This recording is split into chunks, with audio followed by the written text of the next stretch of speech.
তাই কীর্তন এমন একটা সঙ্গীত মানুষকে কোনোদিন কুপথে নিয়ে যায় না। এখানে যদি কিছু মনে করবো না, এখানে যদি এক্ষুনি লুঙ্গি ড্যান্স শুরু হয়ে যায়, সঙ্গে সঙ্গে দেখবেন মানুষের দেখবেন উৎপন্নতা বেড়ে যায়, আনন্দটা বেশি হয়, কিন্তু শরীরের যেটা দরকার সেটা কিন্তু হয় না। লুঙ্গি ডান্স শুনলে, অন্যান্য গান শুনলে শরীরে নাচানাচি করা যায়, কিন্তু হৃদয়ের মধ্যে প্রেম হয় না। সে যেমন যেমন ফুচকা, আমি যে কথাগুলো বলবো মায়ের এটা মন দিয়ে শুনবে। ফুচকা খেতে ভালো লাগে, এক্ষুনি 10 টাকা না 50 টাকা খাওয়া যাবে ফুচকা। তোমাদের যদি মেলায় বসেছে মনে হয়, আমি যদি 10 টাকা নিয়ে যদি যাই ফুচকা, তাও খেয়ে যেন আমার মন ভরে না, 50 টাকার খেয়ে নেই। তাহলে ফুচকা খেতে ভালো লাগে, কিন্তু শরীরের জন্য পুষ্টি নয়। ও তুষ্টি করে কিন্তু পুষ্টি নয়। কিন্তু তুমি যদি প্রত্যেকদিন সকালে যদি এক বাটি যদি একটু নিমের রস খাও, একটু তিতো খাও, ও খেতে ভালো লাগবে না, কিন্তু শরীরের মধ্যে পুষ্টি। তাহলে যে খাবারগুলো খেলে পুষ্টি হয় কিন্তু তুষ্টি হয় না, আবার যে খাবারগুলো খেলে তুষ্টি হয় যেমন পুষ্টি হয় না। ঠিক এই কীর্তন এমন একটা সঙ্গীত, এটা আমাদের শুনতে ভালো লাগে আবার লাগে না। যারা মন দিয়ে শোনে তাদের দেখবেন গভীর চিন্তা ভাবনা। এই কীর্তনকে রিসার্চ করতে করতে কত মানুষ দেখবেন পাগল হয়ে গিয়েছে, যে কীর্তনের মূল বিষয়টা কি, কীর্তনের ধারাটা কি, কীর্তনের সম্পদটা কি, এটা রিসার্চ চলছে। এই কীর্তনের রিসার্চ করতে গিয়ে মানুষ পাগল হয়ে যাচ্ছে। আবার দেখবেন এই কীর্তন শুনতে শুনতে কারোর মনো লাগলো, কারোর মনো লাগলো না, এই 2-10 মিনিট শুনেছি ভগবানের নাম, এটা ল্যাটা চুকি দিয়ে চলে গেল। কেউ যদি মনে করেন কীর্তন ভগবানের নাম মন দিয়ে শুনবো ল্যাটা চুকালে হবে, তাহলে তো তুমি বলছো তুমি ভুল পথে এগোচ্ছো। কীর্তন এমন একটা রসসঙ্গীত, যে সঙ্গীতের মাধ্যম দিয়ে মানুষ দুটো রাস্তা পায়, এক সৎ পথে চলতে পারে, 2 ঈশ্বর সাধনা করতে পারে। আহা, কি সুন্দর কথা বলছে দেখো। এই কথাগুলো ছেলে খেলা কথা নয়। কীর্তন যদি মন দিয়ে শোনা যায় বাবা, দুটো রাস্তা পাওয়া যায়, এক সৎ পথে চলা যায়, 2 হচ্ছে ঈশ্বর সাধনা করা যায়। বলে কেমন? ও মায়েরা, তোমাদের বাড়িতে চিরুনি আছে তো? চিরুনি আছে, দেখবে চিরুনির দুটো ভাগ, একটা হচ্ছে মোটা কিছুটা পাতলা, আর একটা হচ্ছে কিছুটা অংশ ঘন সরু। দেখবেন চিরুনির দুটো ভাগ কি, যাদের চুলটা মোটা যাদের চুলটা ঘন সে মোটা ডান্ডি দিয়ে আসলে শোভা পায়, আর যাদের চুলটা একটু মোটা সে হচ্ছে সরু ডান্ডি, যাদের চুলটা পাতলা সে সরু ডান্ডি দিয়ে আসলে শোভা পায়।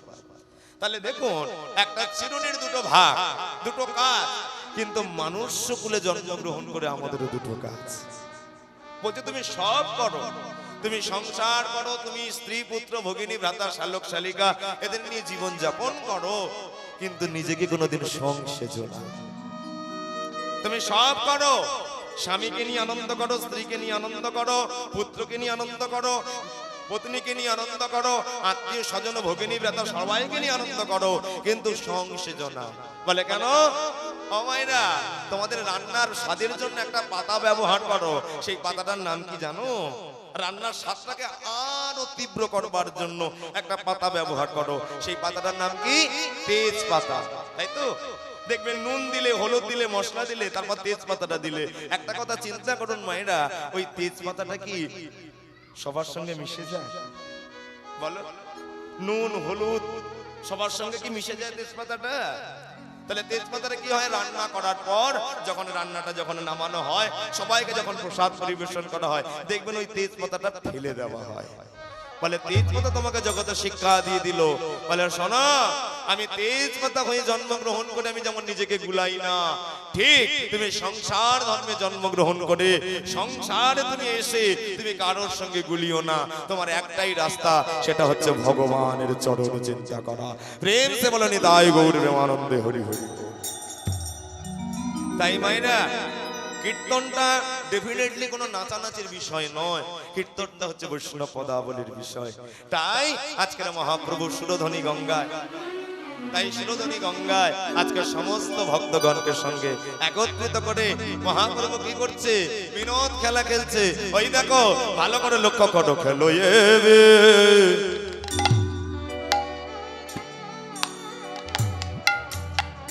বিনোদ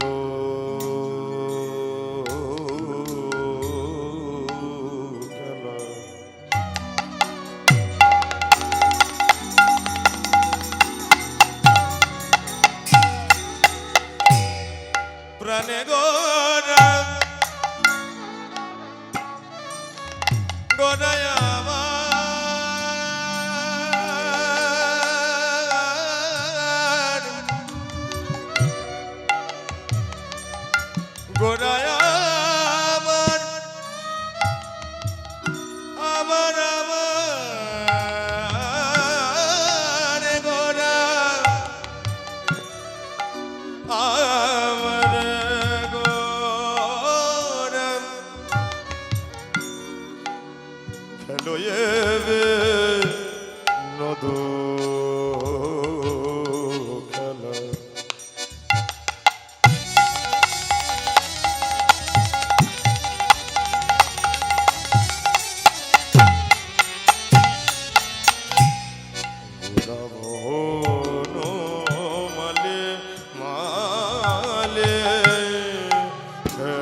লইবে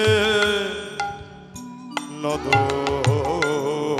খেলা ও পুরাবন মালে কেমন ওই দেখো বলি নবে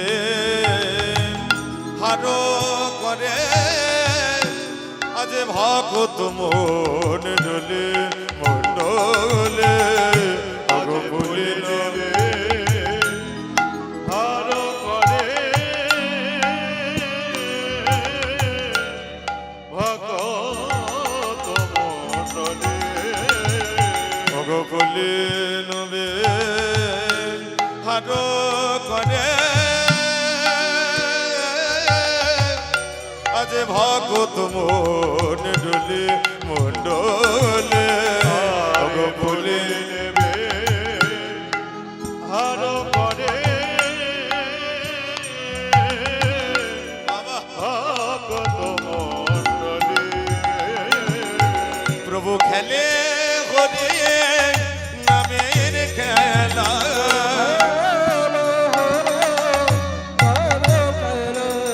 প্রভু খেলে হরে নামের খেলা খেলে হরে নামের ও তার বাহু দুটি উড়ে তোলা খেলে হরে নামের খেলা হরি হরি হরি হরি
ভগত মন্ডলে মন্ডলে ভগত খেলো এ বিনোদ খেলা গোনা বনমালি পুলিন বিহার করে দেখো ভগত মন্ডলী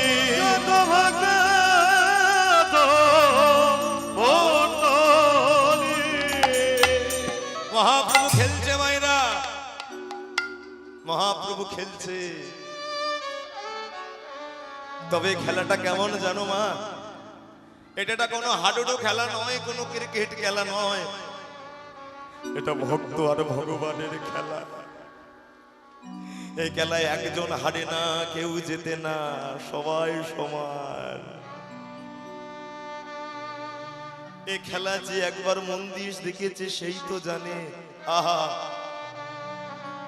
মায়েরা বড় চঞ্চল প্রকৃতির মা কীর্তনটা ধৈর্য দিয়ে শোনার মন তোমাদের নাই গো একবার উঠছো একবার বসছো এইভাবে তো আর কীর্তন হয় না কীর্তন শুনতে গেলে ধৈর্য দিয়ে শুনতে হয় মহাপ্রভু খেলছে মায়েরা তবে এই খেলাটা কেমন জানো এই খেলাটা কোনো ক্রিকেট খেলা নয় যে 10 জন 20 জনের খেলা এই খেলা নয় এই খেলা হলো ভক্ত আর ভগবানের খেলা আর এই খেলায় কেউ জেতে না কেউ হারে না সবাই সমান জাগতিক জগতে কোনো খেলা দেখবে একটা পক্ষ জিতলো একটা পক্ষ হারলো কিন্তু ভগবানের এই খেলায় কেউ জেতে না সবাই হারে না তবে এই খেলাটা দেখতে গেলে অন্তরের মধ্যে ভক্তি থাকা দরকার গো এই খেলাটা বুঝতে গেলে ভগবানের চরণ ছাড়া কিছু আর গতি থাকে না এই জাগতিক সংসারে আমরা বাবা খেলতে এসেছি কদিনের খেলা জানেন মাত্র 2 দিনের খেলা কি গো মায়েরা, আজকে যারা চঞ্চল হয়ে কীর্তন শুনছো তাদের উদ্দেশ্য বলছি, যারা স্থির হয়ে কীর্তন শুনছো তাদের উদ্দেশ্য কথাটা বলছি। পৃথিবীতে বলো তো, আজকে কীর্তন শুনতে এসেছো, আগামীকাল আসতে পারবে তার কোনো গ্যারান্টি আছে? বা আজকে এসেছো সামনে বছর আসতে পারবে তার কোনো গ্যারান্টি আছে গো? কেউ গ্যারান্টি নেই। কিছুদিন আগে একটা ফেসবুকে একটা জিনিস দেখছিলাম, আমি একটু জাগতিক সমাজকে নিয়ে কথা বলি বাবা। একটা মা তার ছোট্ট সন্তানকে বলছে, ওরে খোকাটি, আমার বড় ইচ্ছে হয়েছে জানিস বাবা, তোর বাবা তো মারা গিয়েছে 10 বছর হলো, আমার বড় স্বাদ জেগেছে, তুই তো আমার একটাই মাত্র ছেলে, তোকে তাড়াতাড়ি বিয়ে দিয়ে আমি বৌমার হাতে একটু অন্ন পাবো, এটা আমার বড় ইচ্ছে। এটা রাখতে পারবি বাবা? আমার বড় ইচ্ছে হয়েছে। সন্তান বলছে, মা তুমি আমার কাছে এই দাবিটা করেছো, আমি রাখবো না। মেয়ে দেখা শুরু করলো, বিয়ে করবে বলে সন্তানটি, জানেন মায়েরা কি হলো? যেদিনই ছেলেটার বিয়ে, সেই দিনই প্রভাত কালের সকাল বেলায় হঠাৎ করে মায়ের হার্ট অ্যাটাক হয়ে মা পরলোক গমন করলো। সাত চাইলে কি আর হলো গো মায়েরা? বৌমার হাতে একটু ভাত খাওয়া। জাগতিক কামনা বাসনা বাদ দাও। এখানে যদি যারা যারা মনে মনে ভাবছো জাগতিক কামনা বাসনা নিয়ে আমরা থাকবো, সর্বপ্রথম তুমি ভুল করছো। ভগবান কি কামনার দ্বারা পাওয়া যায় না? ভগবান কি কোন শিক্ষিতের দ্বারা পাওয়া যায় না? ভগবান কি কোন যোগ্যতার দ্বারাই পাওয়া যায় না? ভগবান কি কিসের দ্বারাই পাওয়া যায় জানেন? ভগবান কি ভক্তির দ্বারাই পাওয়া যায়। আর এই দেহটা দিয়েছে ভগবান আমাদের ঈশ্বর সাধনা করবার জন্য, ভগবানকে ভালোবাসার জন্য। আর ভগবানকে না ভালোবেসে আমরা কি করি? আমাদের দেহটাকে দিয়ে আমরা অন্য কাজে লিপ্ত করি। শাস্ত্রে কি বলে জানেন? যে দেহ আপন জ্ঞানে ভজন করো রাত্রি দিনে, সাজাও কত ভূষণ আদেশ। শ্রীকৃষ্ণ ভগবান যেদিন হবে তোমার অন্তর্ধ্যান, শ্রীগাল কুকুরের ভুক্ত অবশেষ। তোমার এই দেহটা কিসের জন্য বাবা? ভগবানকে সাধনা করবার জন্য। আর এই দেহ দিয়ে তুমি কি করছো? একতলা বাড়ি, হে ভগবান আমার একতলা হয়েছে, কেমন করে 3 তলা হবে তুমি বলে দাও। আমার ছেলেটা কেমন করে চাকরি পাবে তুমি বলে দাও। আমার মেয়েটা ভালো জায়গায় পাত্রস্থ হোক তুমি বলে দাও।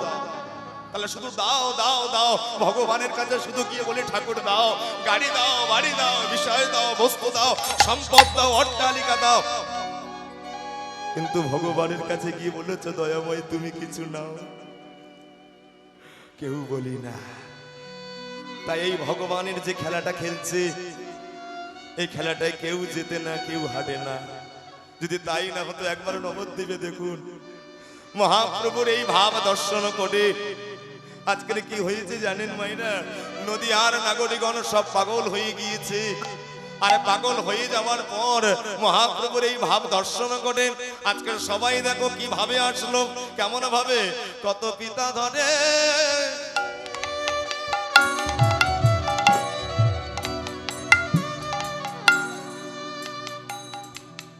ওই পুত্রের চরণ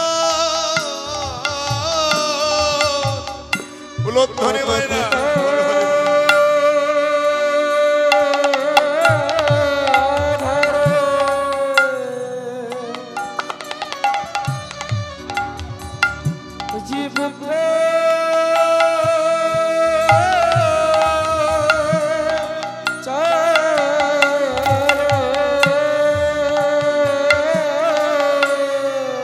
মহাপ্রভু খেলা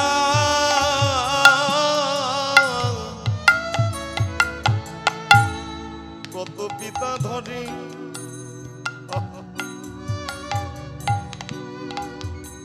মহাপ্রভুর খেলায় বাবা দিক বিদিক জ্ঞান শূন্য হলো ভক্তদের। তারা জানে না কে কার চরণ ধরছে। মহাপ্রভুর এমন লীলা, এমন ভাব। ওই দেখো ভালো করে তাকিয়ে দেখো, মহাপ্রভু এমন লীলা করছে, এই লীলায় সবার জ্ঞান হারিয়ে গিয়ে কত পিতা ধরে পুত্রে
তাদের হয়ে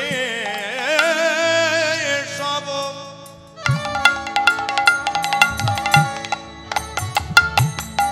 আজ হয়ে বিস্মরণ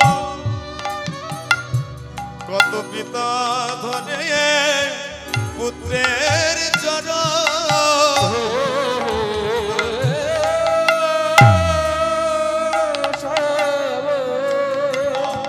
হয়ে বিস্মরণ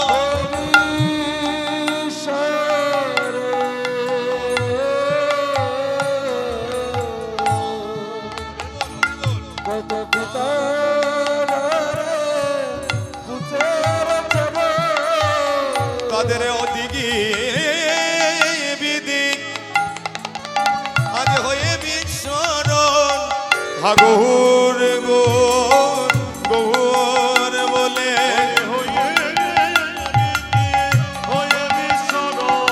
হাগুর গোর গৌর বলে হাগুর তোমার গোলাম বলে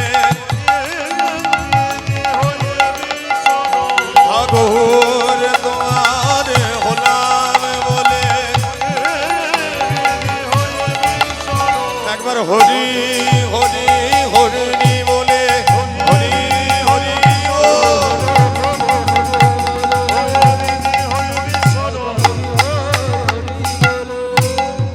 হয়ে বিস্মরণ কত পিতা ধনে পুত্রে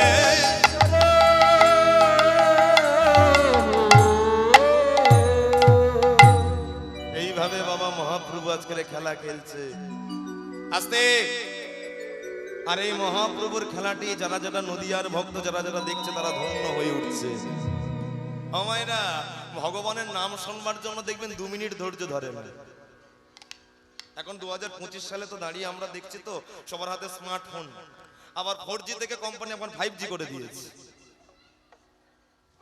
মানে সর্বনাশের গোড়াটাকে কিন্তু আমরা ভালো করে বেঁধে নিচ্ছি আটো ভাবে আগে 1G ছিল তারপর 2G হলো তখন একটু ভগবানকে একটু নামজাম করতো তারপর যখন 3G এলো তাও একটু করলো 4G বলে একটু আরেকটু করলো 5G মানে আর করার দরকার নেই ও কীর্তন ঘরে বসে শুনে নেবো ইউটিউব চলছে কীর্তন বাড়ি বসে লাইভ শুনছে এইভাবে মন দিলে তাহলে কি কীর্তন শোনা যায় আমাদের এই কমিটির বাবারা আমি তো আপনাদের এখানে কোনোদিন আসিনি দেখছি এসে দেখলে বিরাট ব্যাপার তাহলে কমিটির বাবা দাদারা এত সুন্দর একটা রসের হাট করেছে কিসের জন্য আপনাদের জন্য আমরা কি সনাতন ধর্মের মানুষ মায়েরা আমার এই কথাগুলো একটু মন দিয়ে শুনুন ভবিষ্যতে কাজে দেবে আমরা সনাতন ধর্মের মানুষ হয়ে যদি আমরা ভক্তিটা যদি হারিয়ে যাই তাহলে আমাদের মধ্যে নিষ্কৃষ্ট জাতি বোধহয় পৃথিবীর মধ্যে আর হয় না আমরা সনাতন ধর্মের মানুষ আমাদের মধ্যে একতা নাই তাহলে ভগবানকে ভালোবাসবো কেমন করে আমাদের মধ্যে ভালোবাসা নাই দেখবেন বাবা কিছু মনে করবেন না একটা 10 বছরের বাচ্চা যখন প্রত্যেক মুসলমানের বাচ্চাটা প্রত্যেক শুক্রবার যখন নামাজ পড়তে যায় তাকে তুমি তোমার হাতটা ধরবে হ্যাঁ রে বাবা কোথায় যাচ্ছিস সে বলবে আমার হাত ছেড়ে দাও বলে কেন বলে আমার হাত ছেড়ে দাও বলে কেন জানো না আজকে কি বার আছে জুম্মাবার শুক্রবার আমি মসজিদে যাচ্ছি নামাজ পড়বার জন্য দেখবেন ছেলেটার হাত ছেড়ে দেবেন 5 মিনিট চিন্তা করবেন ছেলেটা বলল কি নামাজ নামাজ কথাটা বারবার বলুন নামাজ নামাজ নামাজ নাম আজ নাম কাল নয় হরিনাম শুনতে গেলে আজই শুনতে হবে কীর্তন শুনতে গেলে আজই শুনতে হবে ভক্তি উদ্ঘাটন করতে গেলে আজই উদ্ঘাটন করতে হবে যদি তাই যদি হতো 2 বছর আগে একটা বাচ্চা ছেলে 4 বছরের ছেলেটা বৃন্দাবন ধাম থেকে এসেছিল মাথা নেড়া পরনে পাঞ্জাবি সাদা ধুতি হাতে একটা শ্রীমদ ভাগবত ধরে আছে কি জানেন ছেলেটার নাম কি বৃন্দাবন থেকে এসেছিল সনি টিভিতে এসেছিল অত বড় সঙ্গীত শিল্পীকে বলেছিল হাই হ্যালো ছোড়ো হরে কৃষ্ণ বলো ছেলেটার নাম কি ভাগবত দাস ব্রহ্মচারী এইটুকু বাচ্চা ছেলে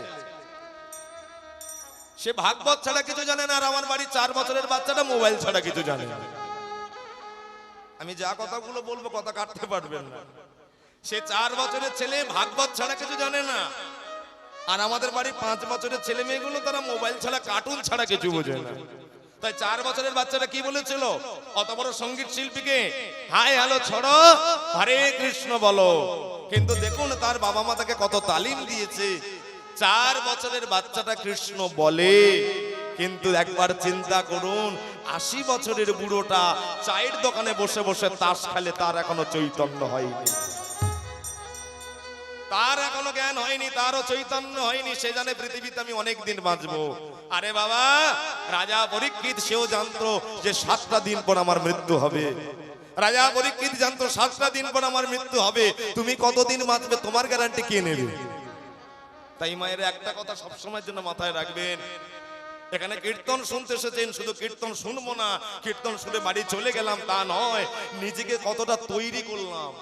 আমি পৃথিবীতে মানুষ রূপে আসলাম, আমি কি পেলাম, আমি কি হারালাম, আমি কি জানবো, আমি কি শিখবো, আমি ভবিষ্যতে কি হব, আমি এই পৃথিবীতে জানবার জন্য আমি মনুষ্যকুলে জন্ম নিয়েছি।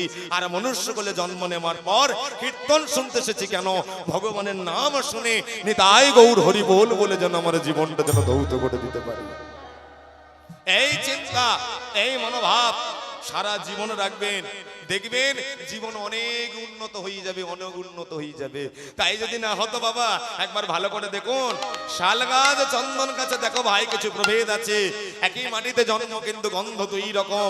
যে যেমন কর্ম করে আসিয়া এই চরাচরে, কর্ম অনুযায়ী ফল লয়। পাইয়া মনুষ্য জন্ম, জীব যদি করে পশু কর্ম, পশুজনী হইবে নিশ্চয়। মানুষ হয়ে জন্মগ্রহণ করে যদি ভগবানকে ভুলে যায়, তাহলে আমাদের সঙ্গে পশুর আর কোনো পার্থক্য রইবে না। তাই জীবনে চলার পথে ভগবানের নাম করবেন। ভগবানের নাম ছাড়া পৃথিবীর মধ্যে আর কোনো গতি নাই, নাই, নাই। মহাপ্রভু নিজ মুখে বলেছে, হরে নাম হরে নাম বৈব কেবলম কলৌ নাস্তে বিয়া নাস্তে বিয়া নাস্তে বিগতির অন্যথা। তাই মহাপ্রভু আজকে সারাদিন হরি নাম করার পর যেই পশ্চিম দিগন্তে নয়ন দিয়েছে, আজকের নয়ন দিয়ে নিতাই চাঁদকে বলছে, দাদা নিতাই দেখো আর গগনে বেলা নাই, এইবার আমি আমার বাড়ি ফিরে যাব। ওই দেখো দেবায় আব শানো ঘেরি,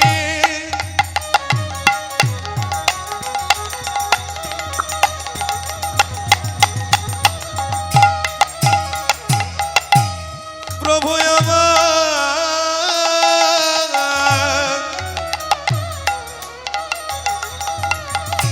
আজ গৃহেতে চলিলা,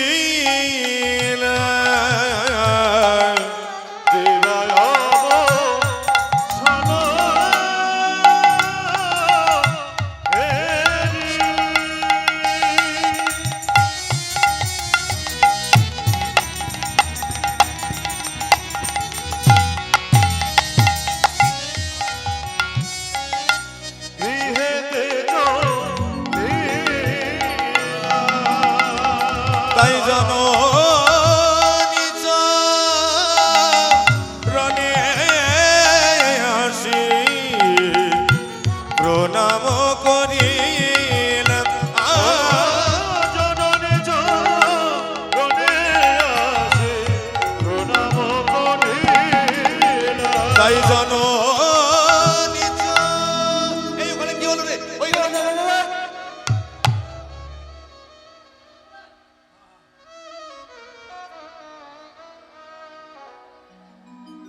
বাবা, মায়েরা তো বিরাট বড় চালাক গো। কীর্তন শুনে শুনে তো আমাদের একদম পুরো একদম পেকেই বসে আছে। ও মায়েরা দিবা অবসান। হ্যাঁ গো মায়েরা, সূর্য কোন দিক দিয়ে ওঠে বলো? জানো কোন দিক দিয়ে? এই দিকে আঙুল দিকে দিলে হবে নাকি? কোন দিক দিয়ে ওঠে? কই মায়েরা বলো, কোন দিক দিয়ে ওঠে বলো? আমরা যতদূর জানি সূর্য ওঠে দক্ষিণ দিক দিয়ে, তাই তো? হাই রে, আমারও মাথা ঘাট। তাহলে কোন দিক দিয়ে? সূর্য ওঠে পূর্ব দিক দিয়ে, আর অস্ত যায় কোন দিকে? পশ্চিম দিকে। বাহ, সূর্য যেই পূর্ব দিক থেকে ওঠে পশ্চিম দিকে অস্ত যায়। দেখুন এই পদাবলীর মাধ্যমে বুঝিয়ে দিচ্ছে। মহাপ্রভু সারাদিন হরিনামের খেলা খেলছে, হঠাৎ করে খেলতে খেলতে হঠাৎ যেই পশ্চিম দিগন্তে নয়ন দিয়েছে, সঙ্গে সঙ্গে সঙ্গে সঙ্গে আজকের মহাপ্রভু দাদা নিতাই চাঁদকে দর্শন করে বলছে, ওই দেখো দাদা আর বেলা নেই, আর বেলা নাই, ভালো করে তাকিয়ে দেখো। দেবায় অবসান ঘেরি, উলোধ্বনি মায়েরা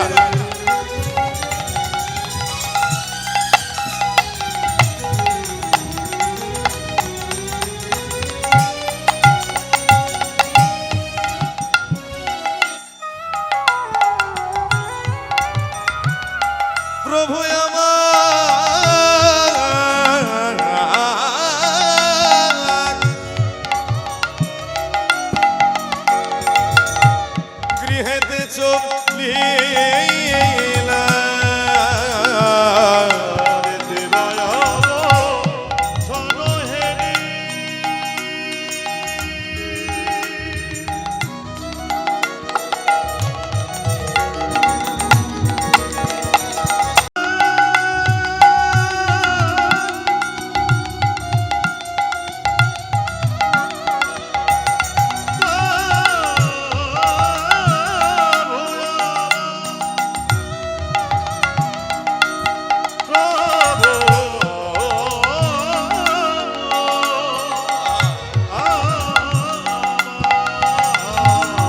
জননী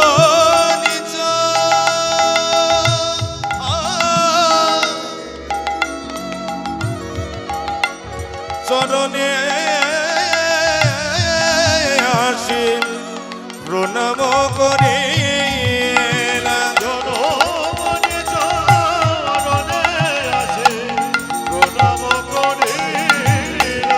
আমার এই আশীর্বাদ করো মাগো আমার এই আশীর্বাদ করো মাগো যেন তোমার চরণে নাম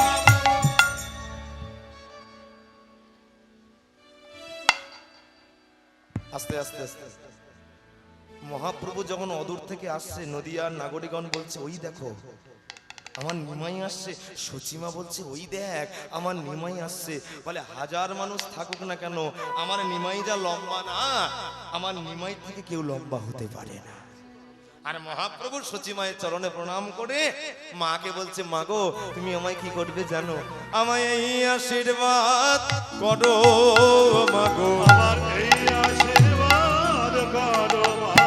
আমার এই আশীর্বাদ করো মাগো যেন তোমার নাম গাইতে পারি এই আশীর্বাদ করো মাগো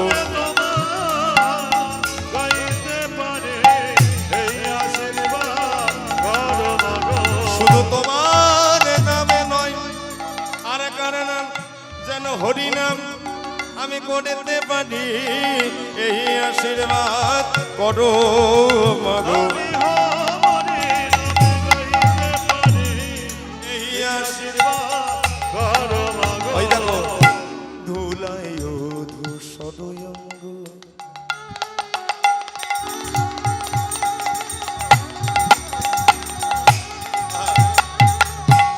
গদ গদ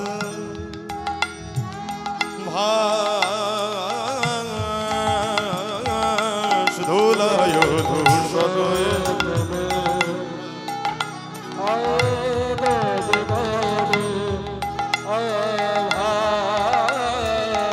আয় রাধাম ঘন পদে করু দইয়া এ রাধাম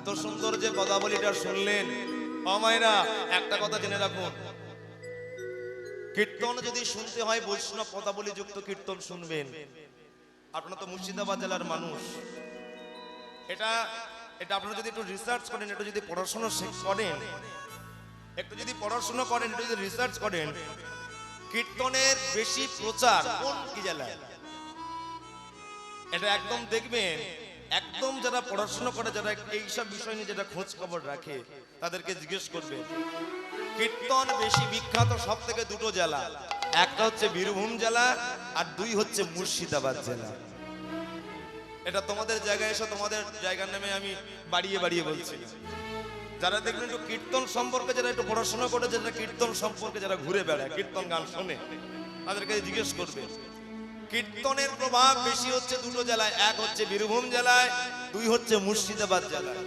এই দুটো জেলার মতো কীর্তন কোনো জায়গায় হয় না প্রচুর কীর্তন হয় প্রচুর কীর্তন হয় তাই তোমাদের চরণে আমি একটাই নিবেদন করবো মায়েরা বৈষ্ণব পদাবলী ছাড়া কোনো কীর্তন শুনবে না এই পদাবলীর মধ্যে যে ভাব যে আস্বাদন অন্য কোনো গানের মধ্যে পাওয়া যায় না মহাপ্রভু কি বলছে দেখো আমার আশীর্বাদ করো মা আমি কি পড়তে পারি জানো? আমি যেন কীর্তন করতে পারি, আমি যেন ভগবানের নাম করতে পারি, আমি যেন তোমার নাম বলতে পারি, আমি যেন 10-এর নাম করতে পারি। এই যে কীর্তন হচ্ছে, আজকে কমিটির বাবারা কীর্তন করাচ্ছে, কত ঝক্কি ঝামেলা নিয়ে কীর্তন করাচ্ছে জানেন বাবা? এখানে কীর্তনকে বন্ধ করবার জন্য অনেক সাধারণ মানুষও থাকে। কীর্তন করিয়ে কি লাভ? ওই তো কমিটিরা বসেছে, জিজ্ঞেস করো। চাঁদা তুলতে কত কষ্ট হয়। একটা বাড়িতে চাঁদা তুলতে গেলে, কই গো মা দাও না, কীর্তনের জন্য এসেছি, কীর্তনের জন্য এসেছি, ওই ছাড়া 10 টাকা নিয়ে খুঁজে যা যা 10 টাকা চলে যাও। আবার কীর্তনকে আবার বাধা দেয়, কীর্তন করানোর দরকার নাই, কীর্তন করিয়ে কি লাভ? যারা এরকম করে তাদের উদ্দেশ্যে আমি একটা কথা বলি, মায়েরা জেনে নেবেন, বাবারা যারা কীর্তন শুনছেন, সুগারের রোগে যদি মিষ্টি যদি না খায়, মিষ্টির দোকান জীবনে কোনোদিন বন্ধ হয় না। একজন সুগার পেশেন্ট, সে যদি মিষ্টি যদি না খায়, মিষ্টির দোকান জীবনে জিন্দেগিতে বন্ধ হবে না। একজন অন্ধ মানুষ, সে যদি আয়না যদি না দেখে, আয়নার কোম্পানি কোনো মতো ভাবে বন্ধ হবে না। বলে তত্ত্বটা কি? সুগারের রোগী যেমন মিষ্টি যদি না খায়, মিষ্টির দোকান যেমন বন্ধ হয় না, একজন অন্ধ মানুষ, সে যেমন আয়না না দেখলে যেমন আয়নার কোম্পানি বন্ধ হয় না, ঠিক আমাদের এইখানে আমাদের ভারতবর্ষে কিছু কিছু মানুষ আছে যারা কীর্তনকে নিয়ে অপমান করে, তাদের দ্বারা কীর্তন কোনোদিন নিন্দিত হয় না, বরং আপনাদের মতো অনুরাগী ভক্তবৃন্দের দ্বারা কীর্তন আরো নবজাগরণ রূপে প্রতিষ্ঠিত হয়ে যায়। এই কথাগুলো জানতে হবে তোমায়। ভারতবর্ষ হচ্ছে ধর্মের দেশ, কেননা ভারতবর্ষে জন্মগ্রহণ করেছে কবিগুরু রবীন্দ্রনাথ ঠাকুর, ভারতবর্ষে জন্মগ্রহণ করেছে কাজী নজরুল ইসলাম, ভারতবর্ষে জন্মগ্রহণ করেছে আমার রামচন্দ্র, ভারতবর্ষে জন্মগ্রহণ করেছে আমার ভগবান কৃষ্ণচন্দ্র, ভারতবর্ষে জন্মগ্রহণ করেছে আমার ঈশ্বরচন্দ্র বিদ্যাসাগর। কাজে এই ধর্মে জন্মগ্রহণ করে, সনাতন ধর্মে জন্মগ্রহণ করে তুমি যদি সনাতন সম্পর্কে অপব্যাখ্যা করো, তোমার মতো বোধ হয় অকৃতজ্ঞ মানব জাতি পৃথিবীতে আসবে না। যদি তাই না হতো বাবা, এই যে এখানে যারা যারা কীর্তন শুনছো সবাই জানো তোমরা, এই কিছুদিন আগে যদি আমরা যদি ধর্মে যদি না বিশ্বাস করতাম, কিছুদিন আগে ভারত পাকিস্তানের মধ্যে যে যুদ্ধটা হয়েছিল, যদি ধর্মে যদি না আমরা বিশ্বাস করতাম, আমাদের ভারতবর্ষ অনেকদিন আগে লুণ্ঠন হয়ে যেত, পাকিস্তান হাতে লুণ্ঠন হয়ে যেত। কেন? ভারতবর্ষের মানুষ জানে আর কিছু না হোক আমরা ভগবানকে ভালোবাসি, কাজেই ভগবানের আস্তরণে থাকলে, ভগবানের চরণ ছাড়া যদি না হই, আমাদের কোনো বিপদ আমাদেরকে আঁচড় দিতে পারবে না। তাই যে ভগবানকে বিশ্বাস করে সে হলো আস্তিক, আর যে ভগবানকে বিশ্বাস করে না সে হলো নাস্তিক। তাই ধুলায় দোষরঙ্গ গত গত ভাস, এই রাধা মোহন করে করুত হুয়াস। পদকর্তা রাধা মোহন ঠাকুর ওই মহাপ্রভুর যখন অঙ্গটা ধুলা, যখন অঙ্গটা ঝেড়ে দিচ্ছে সচিমা, আজকে রাধা মোহন ঠাকুর মহাপ্রভুর চরণ তলে দাঁড়িয়ে একটাই কথা বলছে, একটাই কথা বলছে, কি জানো? আজকে রাধা মোহন ঠাকুর নয়নের জলে বাঁধন ভাসিয়ে সচিমায়ের দুটো চরণ ধরে বলছে, কি বলছে? মা গো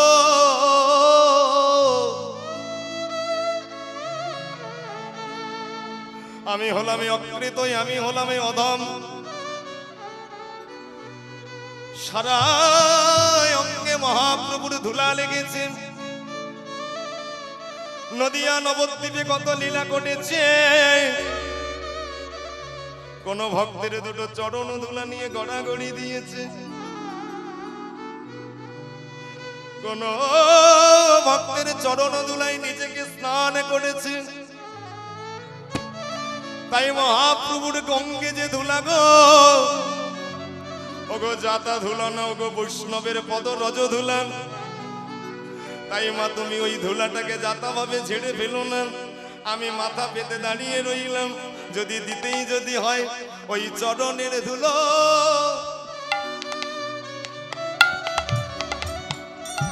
আমায় দান করো। উলোধ্বনি মায়েরা, উলোধ্বনি, উলোধ্বনি।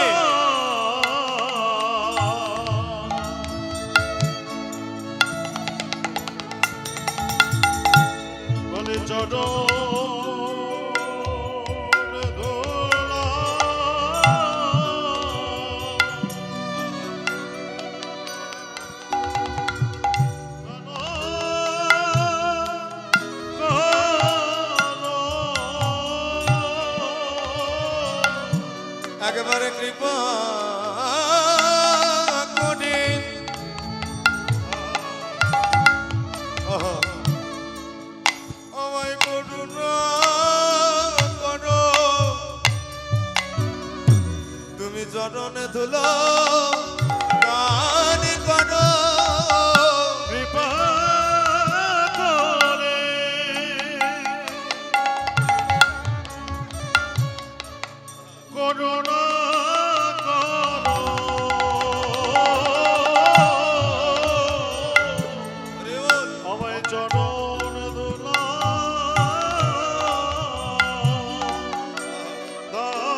কৃপা করে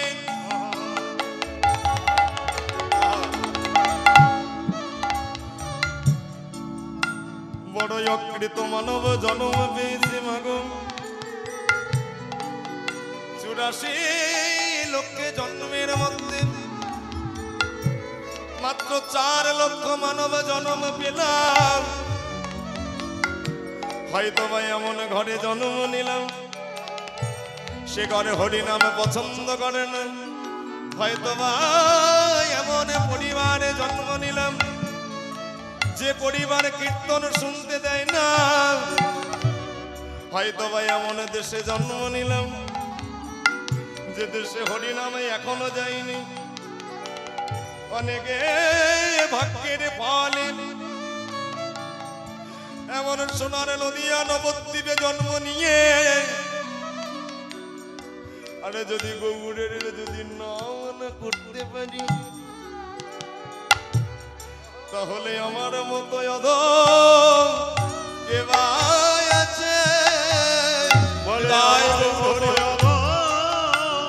আর কে আছে বলে আমার মতো অধম আর কে আছে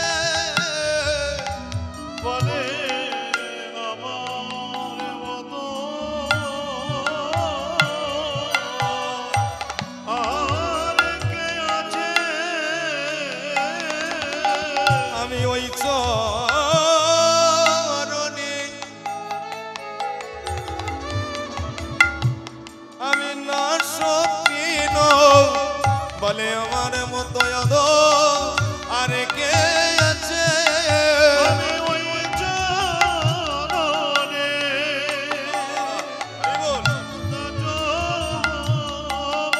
আমি ওই চরণে আমি না সপিন আমার জীবন যৌবন জাতি কুলশীল আমি ওই চরণে আমার জীবন যৌবন দেহ প্রাণ মন আমি ওই চরণে আমার জীবন যৌবন দেহ মন প্রাণ আমার জীবন যৌবন দেহ মন প্রাণ আমার জীবন যৌবন দেহ মন প্রাণ ওই চরণে হরি বল।